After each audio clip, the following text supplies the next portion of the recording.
안녕하세요. 웰스에듀 김양수입니다. 오늘은 신문에서 가장 이슈가 되고 있는 테슬라 관련한 신문 기사를 가지고 좀 설명을 드릴까 하는데요.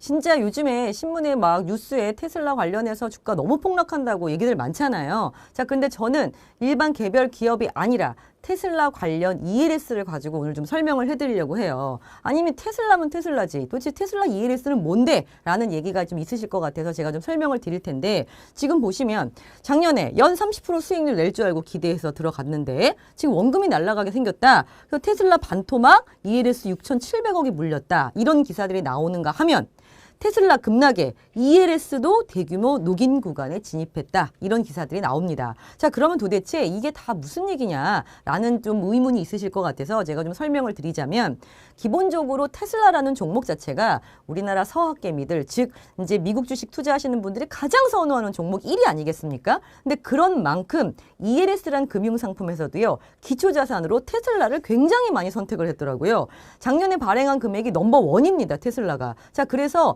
테슬라가 개별 기업 하락하는 것도 문제가 되지만 테슬라를 가지고 금융상품을 만들었던 ELS도 굉장히 문제가 되고 있어요. 자, 그러면 ELS가 도대체 뭔데요? 어떤 상품인데요? ELS는 Equity Linked Security라고 하는 주가 연계 증권의 약자로 ELS라고 씁니다. 자, 그런데 이 ELS는요, 주로 증권사에서 발행을 좀 많이 하고요. 보통 어떨 때 인기가 많냐면 주가가 막 엄청나게 상승할 때 인기가 많은 게 아니라요. 주가가 횡보하거나 아니면 주가가 어느 정도 내려가더라도 완만하게 내려갈 것으로 예상했을 때 약속된 수익을 받을 수 있게끔 설계가 돼 있기 때문에 그런 구간에서 ELS가 인기가 많았단 말이에요. 그래서 작년에 아무래도 주가가 많이 올라갈 것 같지는 않은데 횡보하거나 아니면 내려가도 조금 내려가지 않을까라는 기대감 때문에 많은 분들이 ELS 가입을 하셨고요. 그 가입한 ELS 중에 테슬라가 굉장히 많은 비중을 차지하고 있었다는 겁니다. 자, 그럼 보시면 증권사별로 지금 발행한 기초자산을 볼게요. 특히 ELS는 제일 먼저 보셔야 될 게 기초자산입니다. 기초자산이란 어떤 종목, 어떤 상품을 가지고 담아서 ELS라는 상품을 구조화시켰는가의 대상이 되는 상품인데 기초자산을 보시면 자, 어떤 건 테슬라 하나만 가지고 넣었고요. 어떤 건 테슬라하고 마이크론 같이 종목을 두 개를 엮었네요. 근데 또 오른쪽을 보시면 항생지수, 그 다음에 미국, 유럽 이렇게 국가지수 가지고 엮어서 만든 ELS도 있어요. 자, 그래서 이렇게 국가지수로 가지고 만든 ELS는 지수형 ELS라고 하고요. 이렇게 개별 종목을 가지고 만들어 놓은 ELS는 종목형 ELS라는 표현을 씁니다. 자, 그러면 지수형과 종목형 ELS 중엔 어떤 게 조금 더 안전할 것 같으세요? 자, 느낌 오시죠? 그렇죠. 개별 종목은 아무래도 변동성이 심해요. 왔다 갔다 굉장히 심하잖아요. 그렇기 때문에 보통은 안전한 걸 선호하시는 분들은 지수형 ELS를 굉장히 많이 하세요. 그래서 이렇게 지수형을 많이 엮어 놓으시는데 자, 어떤 거는 기초자산이 또 한 개짜리도 있고 이렇게 또 세 개짜리도 있네요. 자, 어떤 게 더 유리할 것 같으세요? 여기서 유리하다는 것은 ELS는 보통 3년짜리 만기에 6개월에 한 번씩 조기 상환을 할 수 있는 이 옵션이 들어가 있는 조건이 들어가 있는 금융상품인데 말 그대로 어떤 게 더 조기 상환이 잘 될 것 같으세요? 라는 거예요. 왜냐면 빨리빨리 돈이 돌아오면 좋잖아요. 그죠? 자, 그러면 생각해 보실게요. 한 가지 종목이라든지 한 가지 기초자산을 가지고 있는 게 조기 상환 확률이 빠르겠습니까? 아니면 세 가지 기초자산이 동시에 조건을 만족해야지만 조기 상환이 되거든요. 그러면 세 가지 기초자산이 동시에 조건을 만족할 확률이 더 높겠습니까? 자, 느낌 오시죠? 네, 기초자산이 적은 게 아무래도 조기 상환을 빨리 할 수 있는 확률이 높아지는 겁니다. 자, 그래서 이제 너무 기초자산이 많은 거는요. 조기 상환하기가 어려울 수도 있다. 그래서 선택하실 때 이런 것도 좀 보셔야 돼요. 자, 그리고 이제 수익률이 먼저 나와 있는데 사실은 고객분들이 제일 먼저 보시는 게 수익률을 먼저 보시더라고요. 그런데 수익률에 대한 기대감이 높은 거는 충분히 이해하지만 우리는 또 무시할 수 없는 게 뭐예요? 안정성 아니겠습니까? 자, 안정성을 보시려면 무조건 녹인 베리어를 보셔야 돼요. 이게 뭐다? 원금 손실 구간입니다. 자, 이 구간이 깨지면 원금이 손실되는 거예요. ELS가 인기가 많았던 이유가 뭐예요? 이게 부분 원금 보장 상품이고 조건형 원금 보장 상품 이렇게 표현을 한단 말이에요. 그러니까 어떤 조건을 지키기만 하면 원금을 지켜주고 조기 상환이 되는 건데 이 조건이 뭐냐? 이 조건이 낙인이라는 조건이에요. 그래서 어떤 조건? 원금이 내가 지금 처음 가입했을 때 금액에서 마이너스 60% 이내로 빠지면 그 그 이상 넘어가면 이제 원금 손실 구간을 깨는 거고요. 그 이내로만 주가가 왔다 갔다 하면 원금 손실을 어느 정도 보전해 주겠다라는 약속이 되어 있는 상품이 ELS 상품입니다. 그러니까 안정성을 생각한다라면 낙인 구간이 굉장히 중요한 거예요. 도대체 얘네가 어느 정도까지 이 주가가 하락을 해야 원금을 보장을 해줄까? 이걸 먼저 보셔야 돼요. 자, 그리고 나서 또 확인하셔야 될 것 중에 하나가 뭐냐면 만기하고 조기 상환 조건을 보셔야 되는데 지금 만기가 짧은 게 좋으세요? 긴 게 좋으세요?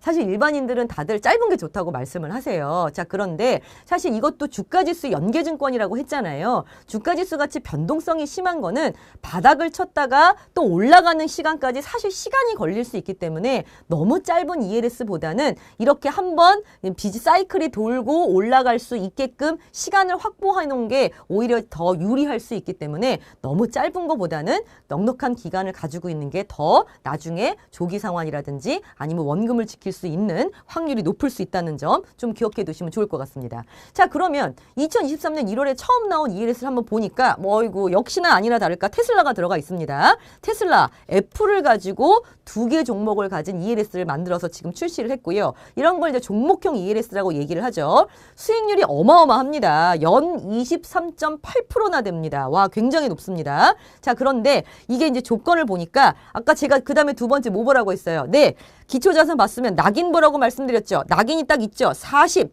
그러면 테슬라를 기준으로 했을 때 지금 예를 들어 테슬라가 100달러다. 100달러로 ELS가 시작했다. 그러면 원금 손실 구간은 40달러인 거예요.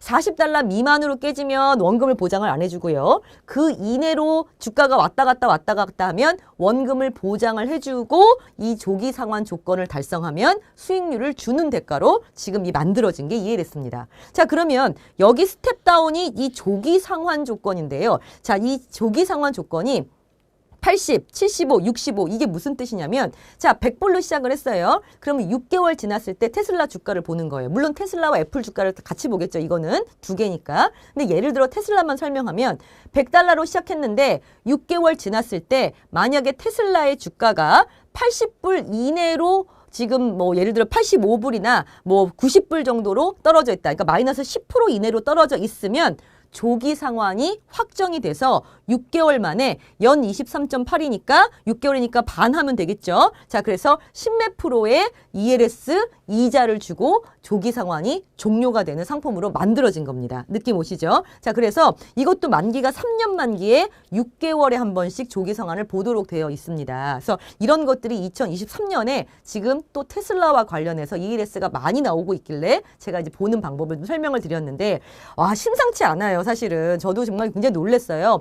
테슬라 주가가 작년 1월에 400불 가까이 갔다가 지금 12월 30 마지막에 100불로 지금 사실 거의 마무리를 하다 보니까 마이너스 75가 떨어진 상태입니다. 굉장히 많이 떨어진 거 맞고요. 뭐 그 이유는 이미 다른 신문이나 언론사에서도 얘기했던 것처럼 예상했던 차량 뭐 인도량을 채우지 못했고 그다음에 테슬라 외에 다른 전기장 자동차들이 많이 나오면서 이제 소비자들이 테슬라 말고 뭐 중국의 전기자동차 아니면 현대 자동차 같은 것들을 선택하기 시작하면서 수요가 둔화하게 되기 시작한 것도 이유가 있었고 뭐 아시잖아요. 그리고 마지막으로 앨런 머스크가 지금 트위터 인수하면서 테슬라 신경 안 쓴다고 지금 투자자들 불만이 굉장히 많습니다. 자, 그래서 이러한 여러 가지 이슈를 가지고 있는 테슬라가 사실 2023년에는 이거 좀 작년에 워낙 이 테슬라 ELS를 가지고 손실을 많이 봤다고 해서 좀 걱정을 많이 했는데 2023년에도 여전히 또 지금 이렇게 나오고 있는 것을 보면서 이제 이런 것들에 대해서 좀 더 구체적으로 알고 들어가셔야 될 것 같다. 이제 나를 생각을 하는 거죠. 자, 그래서 제가 나중에 정리해 드리지만 이제 ELS를 들어가실 때는 가장 중요한 거는 오늘 다 그러잖아요. 2023년에 전망 안 좋다, 뭐 안 오를 것 같다라고 얘기하니까 맞아요. ELS 관심 굉장히 많으세요. 자, 그런데 보실 때 반드시 기초 자산을 꼭 확인하셔야 된다. 지수형인지 종목형인지 그리고 개수가 많은지 적은지 이런 것들을 보실 수 있으셔야 되고요. 그다음에 둘째는 안정성 때문에 낙인 얼마까지 원금 보장을 해주느냐, 원금 보장 구간을 반드시 확인하셔야 됩니다. 자, 그리고 마지막으로 지금 너무 짧은 것보다는 항상 경기는 순환하기 때문에 하락하더라도 다시 올라갈 수 있을 정도의 넉넉한 기간을 확보한 ELS가 더 유리할 수 있다. 제가 이거 말씀드리고, 그리고 마지막 꿀팁 하나 좀 드리자면 ELS는 모두 다 세금을 내셔야 돼요. 그래서 만약에 돈이 많으신 분이라면 아까처럼 23%짜리 ELS를 만약에 어떤 분이 1억을 가입하셨다고 칩시다. 1억을 넣었으면 1년 지나서 만약 조기 상환이 결정되면 2,300만 원이 나오는 거잖아요. 자, 그러면 딱 느낌 오셔야 돼요. 네, 금융소득 종합과세 걸릴 수 있어요. 그래서 이렇게 이자가 너무 높고 쿠폰이 굉장히 높은 ELS는 나중에 높은 수익만 보지 마시고 받을 때에 이거 이자 내고 난 다음에 세금만이 나오겠구나. 이 생각도 꼭 하시면서 ELS를 선택하시면 이제 ELS를 선택하실 때 좀 더 좋은 그리고 안전한 상품을 선택하실 수 있을 것으로 생각합니다. 자, 저는 오늘 여기까지 설명드리고 다음 시간에 인사드리겠습니다. 감사합니다.